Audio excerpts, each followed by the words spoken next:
गलत जोड़ी का युग्म पर निशान लगाइए। नागपुर में, अब ये जो दिया गया है इसमें मराठा वंशों की जो श्रेणी थी वो मिलान करना है। जबलपुर में सिंधिया रहते थे, गलत। ग्वालियर में सिंधिया रहते थे। इंदौर में होलकर थे, बड़ौदा में गायकवाड़ थे, नागपुर में भोसले थे, सही है। जबलपुर में कलचुरी वंश के शासक था, है ना। सिंधिया जो है ग्वालियर में रहते थे। डी नंबर इसका गलत हो जाएगा। आगे बढ़ते हैं, अमीर वंश का संबंध। दोस्तों ये जो प्रश्न है ये अमीर नहीं है, ये अहीर वंश से संबंधित है। ठीक, ये अहीर वंश और इसका संबंध है बुरहानपुर से। राजा अहीर राजा आसा जो है, आसा नामक के राजा थे, अहीर उनका नाम था। ठीक, अहीर वंश के राजा थे आसा, जिन्होंने बुरहानपुर में जो दक्षिण का प्रवेश द्वार कहलाता है, उन्होंने दक्षिण भारत के प्रवेश द्वार कहलाने वाले अभेद्य किले का निर्माण करवाया था बुरहानपुर में। ठीक है, तो इस तरीके से हमें अहीर वंश का संबंध बुरहानपुर से मिला, है ना। हाँ, आगे बढ़ते हैं। मध्य प्रदेश के खंडवा खरगोन में कौन सी बोली का प्रचलन है? खंडवा को कहा जाता है पूर्वी निमाड़ और खरगोन को कहा जाता है पश्चिमी निमाड़। तो यहाँ निमाड़ी बोली प्रचलित है ना। आगे बढ़ते हैं, कौन सा कथन गलत है? संत सिंगा जी गायन निमाड़ अंचल में गाया जाता है, बेराइटा गायन बुंदेलखंड में, बिरहा गायन निमाड़ अंचल में गाया जाता है, ये गलत है। सी नंबर, बिरहा गायन अहीर जाति के द्वारा बघेलखंड में गाया जाता है और यह अक्सर दिवाली के अवसर पर गाया जाता है। ठीक है, इसको बिरहा कहते हैं, कान में उंगली डालकर और तेजी से गाते हैं। तो ये बिरहा गायन अहीर जाति यानी यादव जाति द्वारा किया जाता है, निमाड़ में नहीं, बघेलखंड में। आगे बढ़ते हैं, किस बोली की उपबोली तिरहरी है? तो तिरहरी बोली बघेली की उपबोली है। बघेली बोली की उपबोली कौन सी है? तिरहरी। और बघेली बोली बघेलखंड में बोली जाती है। बघेलखंड का मतलब रीवा, सतना, सीधी, शहडोल, उमरिया, और जो बांदा है, हमीरपुर है, इटावा है, उत्तर प्रदेश के जिले है, वहां बघेली की एक उपभाषा है तिरहरी, उसको बोला जाता है। ठीक है। मध्य प्रदेश का पुरातात्विक स्थल रीछगढ़ की गुफाएं। तो रीछगढ़ की गुफाएं एमपी में सतपुड़ा राष्ट्रीय उद्यान में है। सतपुड़ा राष्ट्रीय उद्यान कहाँ है? सिवनी छिंदवाड़ा जिले में स्थित है। ठीक है। गोंड जनजाति में प्रचलित दूध लौटावा किससे संबंधित है? तो दोस्तों दूध लौटावा का संबंध मतलब है जहां आप बेटी ब्याहे हो या बेटा ब्याहे हो, वहां के लड़के लड़कियों का फिर से उसके मायके और ससुराल पक्ष में विवाह करा दिया जाना। जैसे किसी बेटी का विवाह हुआ किसी दूसरे के यहाँ, तो वहां की बेटी का विवाह जिसके यहाँ से बेटी पहले गई थी वहां के लड़के से होगा, इसको कहते हैं दूध लौटावा विवाह। और यह विवाह जो है गोंड जाति में प्रचलित है, तो विवाह से संबंधित दूध लौटावा है गोंड जाति में। कौन सी बोली एमपी में नहीं बोली जाती है? बुंदेलखंड में बुंदेली, मालवा में मालवी, गोंड जो है पूर्वी मध्य प्रदेश में गोंड जाति द्वारा, कौरवी जो है मध्य प्रदेश में नहीं बोली जाती। ठीक, कौरवी नहीं है। बघेलिन महल कहाँ स्थित है? तो राजा हृदय शाह द्वारा निर्मित किया गया यह महल मंडला में स्थित है। कहाँ है? मंडला में। ठीक है, मंडला में स्थित है। मध्य प्रदेश में आलमगीर का दरवाजा किस दुर्ग में है? तो दोस्तों आलमगीर का दरवाजा ग्वालियर के किले में स्थित है। अनेक दरवाजा है, उसमें 4-5 द्वार हैं ग्वालियर के किले में, जिसमें से ग्वालियर दुर्ग जो है, ग्वालियर दुर्ग में आलमगीर का दरवाजा भी है। ठीक है। नाखून पेंटिंग के लिए जाने जाने वाले कलाकार जिन्हें भूतपूर्व राष्ट्रपति कलाम जी के द्वारा सम्मानित किया गया था, वह कलाकार है नाखून पेंटिंग के लिए फेमस है वाजिद खान। कौन है वो? वाजिद खान है। पहला नंबर सही हो जाएगा। आगे बढ़ते हैं, त्योंथर प्राचीन स्थल किस जिले में स्थित है? दोस्तों त्योंथर जो है रीवा जिले की एक विकास खंड है त्योंथर, और वहां जो है रीवा में इस त्योंथर से ही अशोक के अभिलेख प्राप्त हुए हैं, कुछ खंडहर मिले हैं बौद्ध के, बौद्ध धर्म से संबंधित, और यह जो है रीवा जिले में स्थित है। ठीक है। प्रसिद्ध ऐतिहासिक स्थल डांगवाला। तो डांगवाला जो ऐतिहासिक स्थल है वो जो है उज्जैन जिले में स्थित है, जहां से हमें ताम्र पाषाण कालीन अवशेष भी प्राप्त हुए हैं। ये उज्जैन में है डांगवाला। टांट्या भील का संबंध मध्य प्रदेश के किस स्थान से है? तो इनका संबंध खरगोन से है, और खरगोन को कहा जाता है पश्चिमी निमाड़। तो इसका आंसर हो जाएगा पश्चिमी निमाड़। इनका जन्म वहां हुआ था 1842 में, खरगोन के वीरीग्राम में हुआ था, और बाद में इनको गिरफ्तार कर लिया गया था। ठीक है, पश्चिमी निमाड़ में हुआ था टांट्या भील का जन्म। उत्तर भारत का एकमात्र मंदिर जिसका निर्माण दक्षिण भारतीय शैली में हुआ वह है तेली का मंदिर, और तेली का मंदिर ग्वालियर के किले के पास स्थित है। और इस मंदिर का निर्माण जो है राष्ट्रकूट शासकों द्वारा करवाया गया था। ये दक्षिण भारतीय शैली में हुआ है।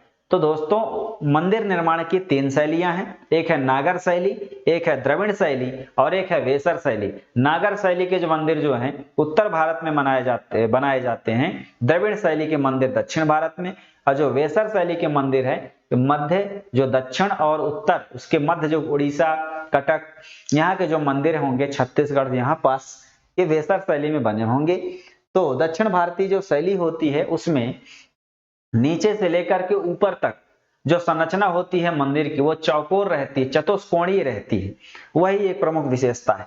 जो नागर शैली के मंदिर होते हैं नीचे आधार तो चौड़ा होता है, लेकिन जो उसका सिरा होता है या तो बिल्कुल त्रिभुजाकार हो जाएगा और या तो गोलाकार हो जाएगा। ठीक, तो इसको हम कहेंगे नागर शैली। तो ये दक्षिण भारतीय शैली तेली का मंदिर बना है यहाँ। ठीक, या इसको आप देखेंगे तो चौकोर नीचे से ऊपर तक गया है, इसको हम तेली का मंदिर कहते हैं और ये ग्वालियर के दुर्ग में है। गरुड़ स्तंभ कहाँ है? गरुड़ स्तंभ बेसनगर विदिशा में है, और इसको जो यूनानी राजदूत था हेलियोडोरस, उसने विदिशा बेसनगर में भागवत धर्म स्वीकार करके भगवान विष्णु को समर्पित बेसनगर में गरुड़ स्तंभ उत्कीर्ण कराया था। ठीक है, गरुड़ स्तंभ उत्कीर्ण कराया था, जिसको खाम बाबा भी कहा जाता है बेसनगर में। बेसनगर किसका पुराना नाम है? विदिशा का। खजुराहो प्रसिद्ध है किसके लिए? खजुराहो नागरी वास्तुकला के लिए। खजुराहो के जो मंदिर है नागरी वास्तुकला, नागरी वास्तुकला का मतलब होता है कि मंदिर निर्माण की कला, स्थापत्य निर्माण की कला, नागरी वास्तुकला, जिसमें नीचे के मंदिर चौकोर होंगे, ऊपर या तो त्रिकोणा होगा या तो गोलाकार जो ऊपर शीर्ष होगा। तो ये नागरी वास्तुकला जो खजुराहो के मंदिर है नागर वास्तुकला में, नागर शैली में बने हैं, ध्यान रखिएगा। तो नागरी वास्तुकला के लिए खजुराहो प्रसिद्ध है। निम्न में से कौन सा जिला छिपा शिल्प के लिए फेमस है? तो दोस्तों छिपा शिल्प एक प्रकार की कलाकारी है जिसमें साड़ियों पे हाथ से जो कला है उसको किया जाता है, उसको कलाकारी इसमें की जाती है। ठीक, तो ये कहाँ है? धार जिले में है। धार जिले में कहाँ? कुच्छी में। कुच्छी तहसील है धार जिले की, वहां धार में छिपा शिल्प फेमस है। वहां की जो स्थानीय लोग हैं इस पर महारत हासिल है, वो काम करते हैं। मालवा में स्वतंत्र मुस्लिम शासक स्थापित करने वाला शासक कौन था? तो दोस्तों वो था दिलावर खां। दिलावर खां ने मालवा में स्वतंत्र मुस्लिम सत्ता स्थापित कर दी थी। ठीक है, ध्यान रखेंगे दिलावर खां। हिंगलाजगढ़ का दुर्ग कहाँ है? तो दोस्तों हिंगलाजगढ़ का दुर्ग जो है मंदसौर में है, और मंदसौर जो है राजस्थान और मध्य प्रदेश के मध्य स्थित है। नीमच इसका पड़ोसी जिला है।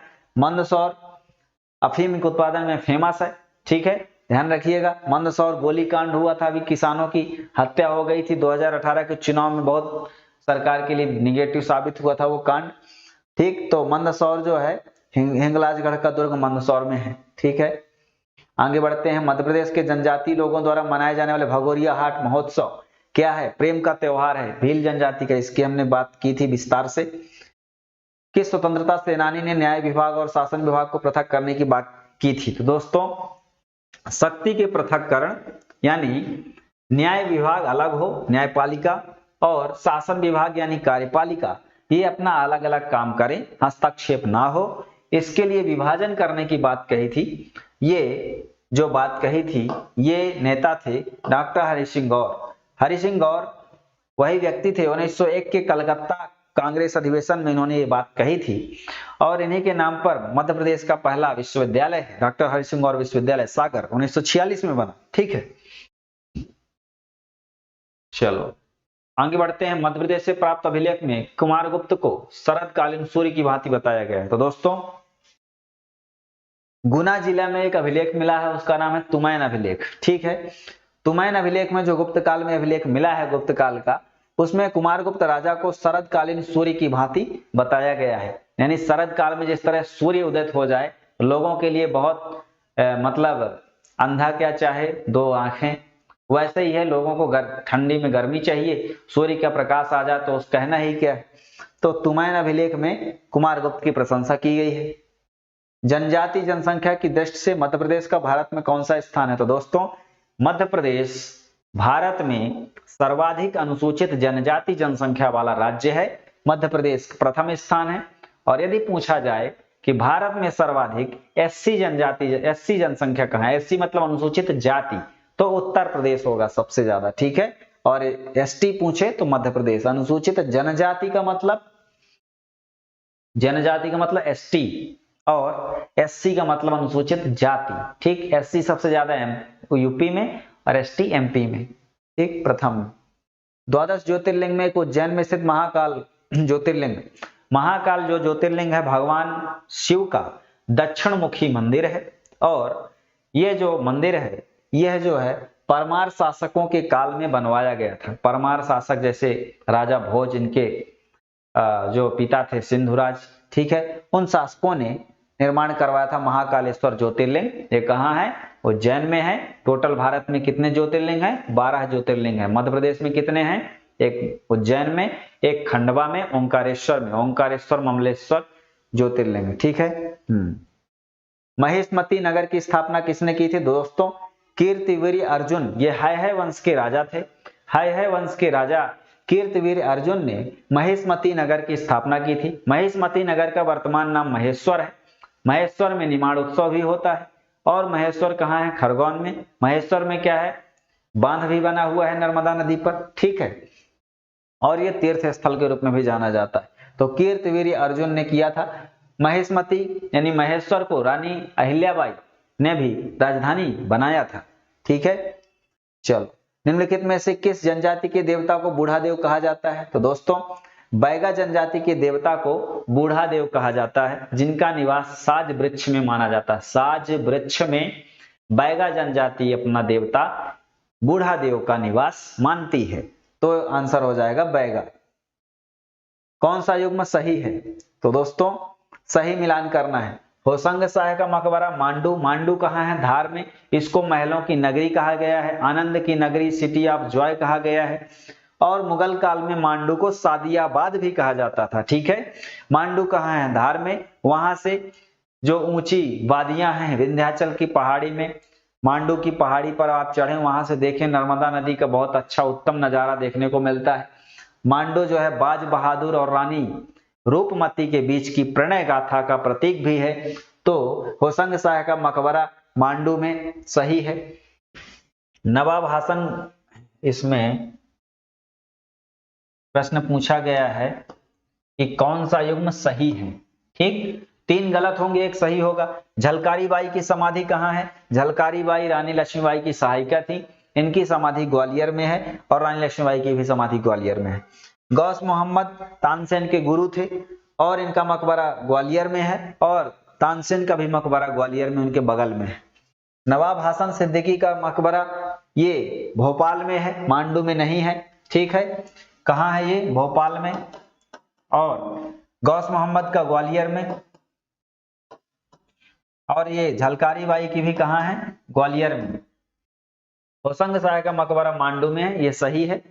इन्हीं के नाम से होशंगाबाद का नामकरण हुआ था। चलो आगे बढ़ते हैं। खजुराहो के मंदिरों को भौगोलिक रूप से कितने भागों में बांटा गया है? तो खजुराहो के मंदिर को 3 भागों में बांटा गया है, ठीक है। कितने भागों में बांटा गया है?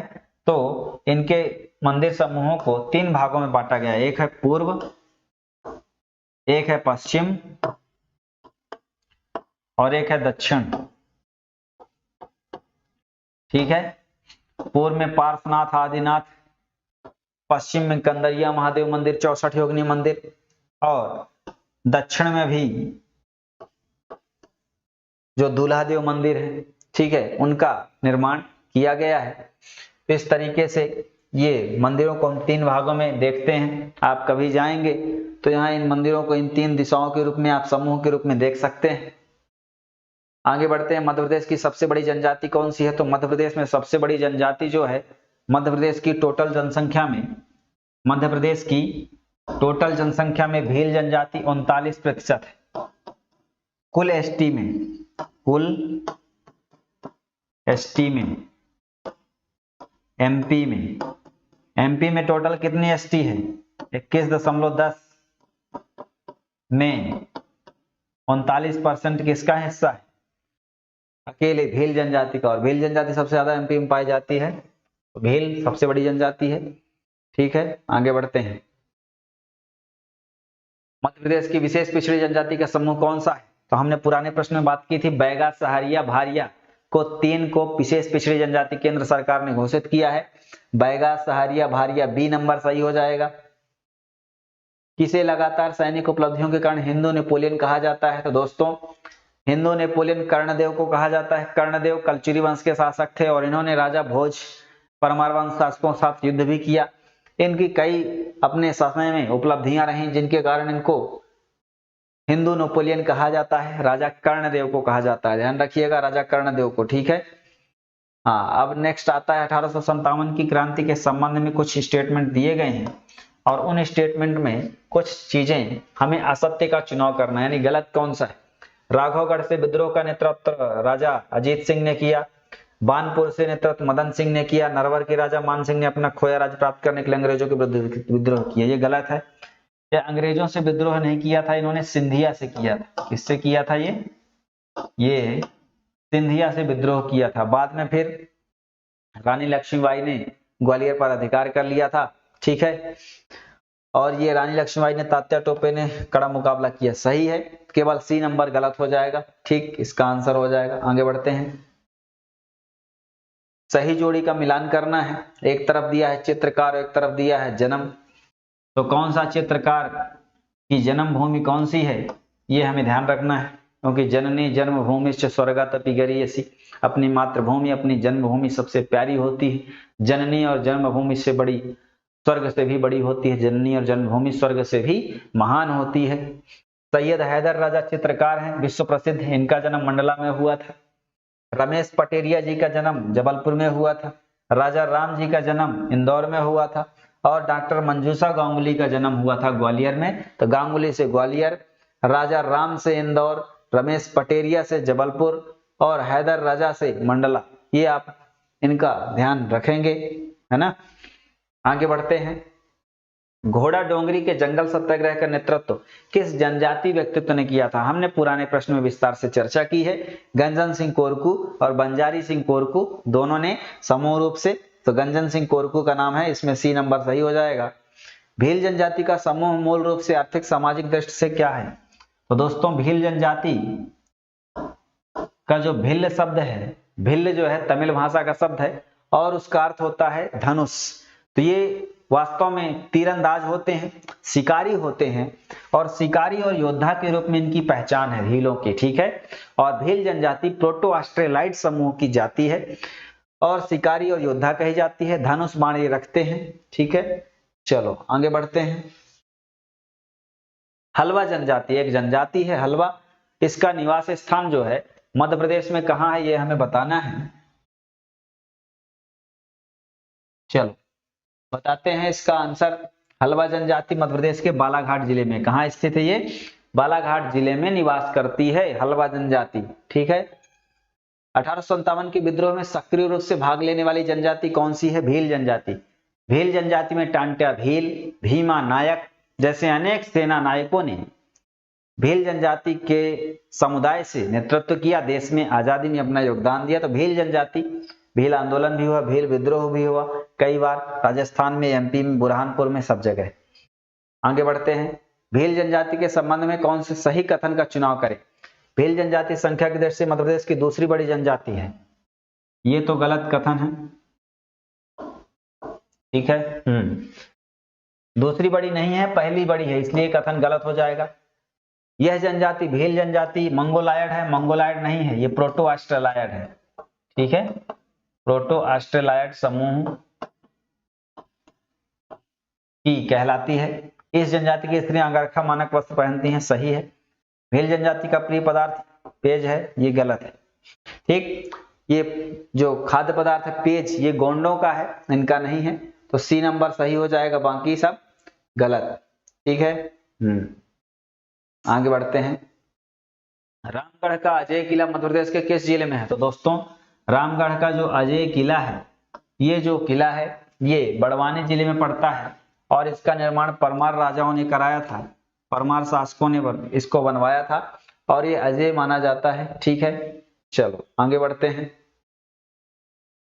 कोरवा जनजाति की पंचायत को क्या कहते हैं? तो कोरवा जनजाति छत्तीसगढ़ में पाई जाती है और उसकी पंचायत को मैयारी कहते हैं। क्या कहते हैं? मैयारी। ठीक है, इसकी पंचायत को। नेक्स्ट, प्राचीन भारत का मिल्टन किसे कहा जाता है?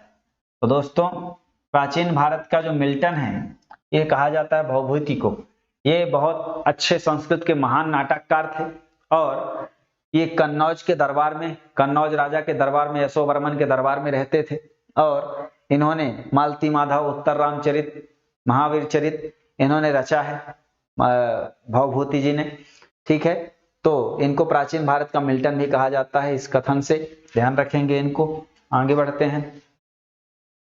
सांची स्तूप के खोजकर्ता कौन थे? तो दोस्तों, सांची का जो स्तूप अशोक ने बनवाया था 3री शताब्दी ईसा पूर्व में, इसकी खोज करता है जनरल टेलर।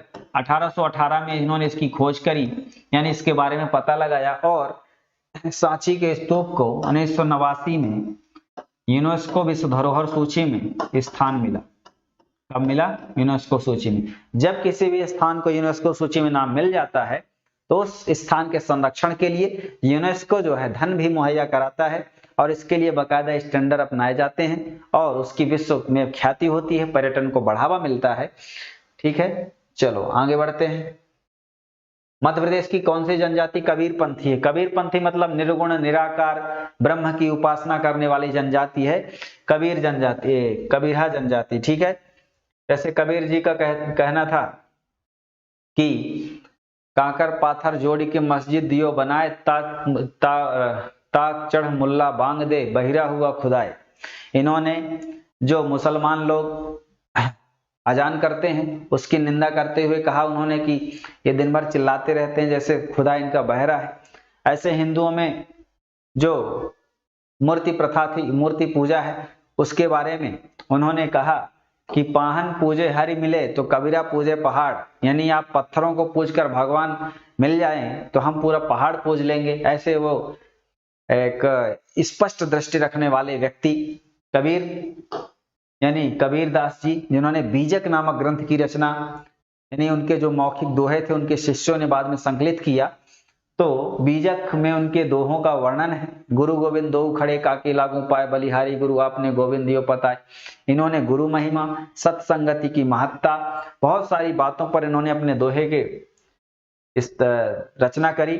तो जो पनिका जनजाति है, कबीरहा जनजाति है, कबीर को अपना आदर्श मानती है। ठीक, आगे बढ़ते हैं। भीलों के निवास स्थान को क्या कहा जाता है? तो जो दोस्तों जो भीलों का निवास स्थान कहलाता है उसको फाल्या कहते हैं। जैसे हम लोग अपने जो निवास स्थान होता है उसको कहते हैं टोला, मोहल्ला। ठीक है, तो उनके निवास स्थान को कहते हैं फाल्या। और अपने हम घर को क्या कहते हैं? महल, बिल्डिंग। ठीक है, और क्या कहते हैं? कोई नाम रख देते हैं। लेकिन उनके घरों को कू कहा जाता है। क्या कहा जाता है? कू। तो ये मकान या घर, मकान या घर को कू कहा जाता है और निवास स्थान को फाल्या कहा जाता है, जैसे टोला, मोहल्ला, बस्ती। ठीक है, चलो आगे बढ़ते हैं। मध्य प्रदेश की प्रमुख बोली बघेली का विकास किस अपभ्रंश से हुआ है? तो दोस्तों, हिंदी में कई अपभ्रंश है, उन्हीं में से एक जो बोली है वो बघेली, उसका विकास हुआ है अर्धमागधी अपभ्रंश से। ठीक है दोस्तों, जो भाषा का विकास है वो सबसे पहले कौन सी भाषा थी? आदि भाषा संस्कृत। संस्कृत के बाद आई पाली, पाली के बाद आई प्राकृत। ठीक, प्राकृत के बाद आई अपभ्रंश भाषा, अपभ्रंश से आई अवहट्ट, और अवहट्ट से आई हिंदी, जिसको हम खड़ी बोली कहते हैं, खड़ी हिंदी। तो इस तरीके से सबसे प्राचीन आदि भाषा देव भाषा संस्कृत है। उसके बाद पाली भाषा, जिसमें बौद्ध ग्रंथों की रचना हुई, महात्मा बुद्ध ने उपदेश दिए। प्राकृत भाषा, जिसमें महावीर स्वामी ने उपदेश दिए प्राकृत भाषा में, गुप्त काल में भी भाषा थी ये। अपभ्रंश, उसके बाद थोड़ा सा ये भाषा में कुछ परिवर्तन है, उसको अपभ्रंश कहा गया। अपभ्रंश में थोड़ा बहुत परिवर्तन है, उसको अवहट्ट कहा गया। अवहट्ट जब परिवर्तित हुई तो हिंदी में आ गई खड़ी बोली के रूप में। अमीर खुसरो ने खड़ी बोलियों में रचना की। ठीक, तो इस तरीके से अर्धमागधी अपभ्रंश, जो अपभ्रंश के कई प्रकार हुए, उन्हीं में से एक अपभ्रंश है अर्धमागधी, जिसकी रचना, जिसकी जो भाषा बोली है बघेली है। आगे बढ़ते हैं। इस ग्रंथ में परमार शासकों का इतिहास लिखा है। तो दोस्तों, जो परमार शासक थे, परमार शासकों के बारे में जो संस्थापक थे, संस्थापक उपेंद्र कृष्ण राज। कौन थे? उपेंद्र कृष्ण राज।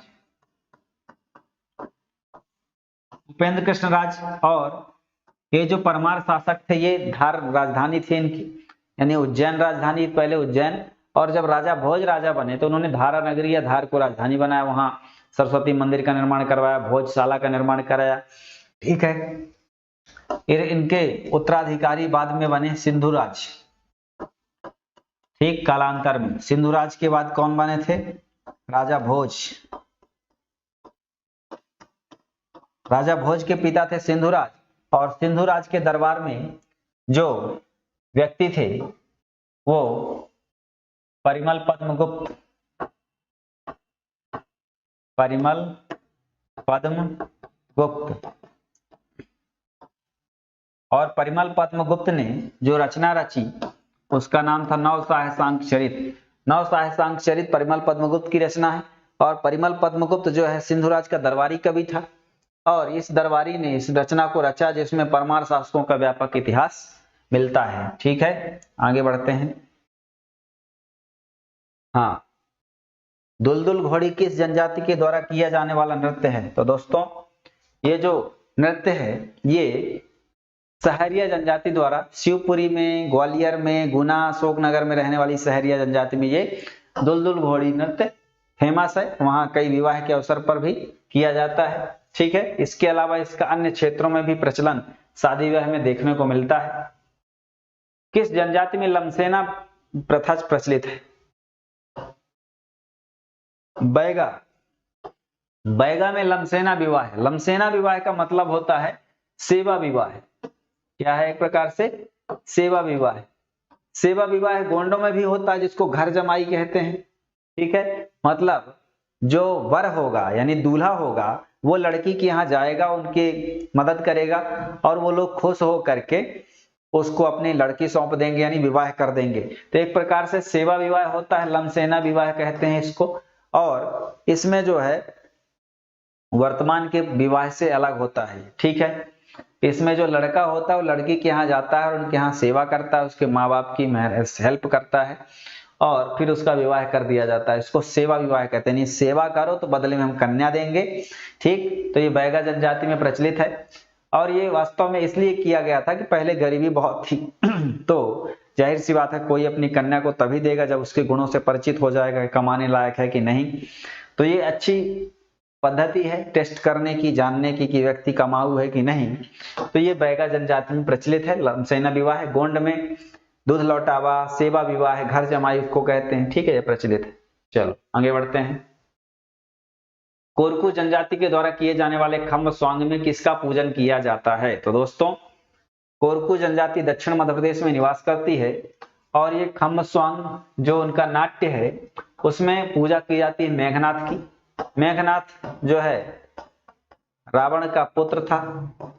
एक मेघनाथ कौन था? रावण का पुत्र था, और इसको जो है कोरकू जनजाति पूजा करती है। पेपर में आ सकता है कि कौन सी जनजाति मेघनाथ की पूजा करती है।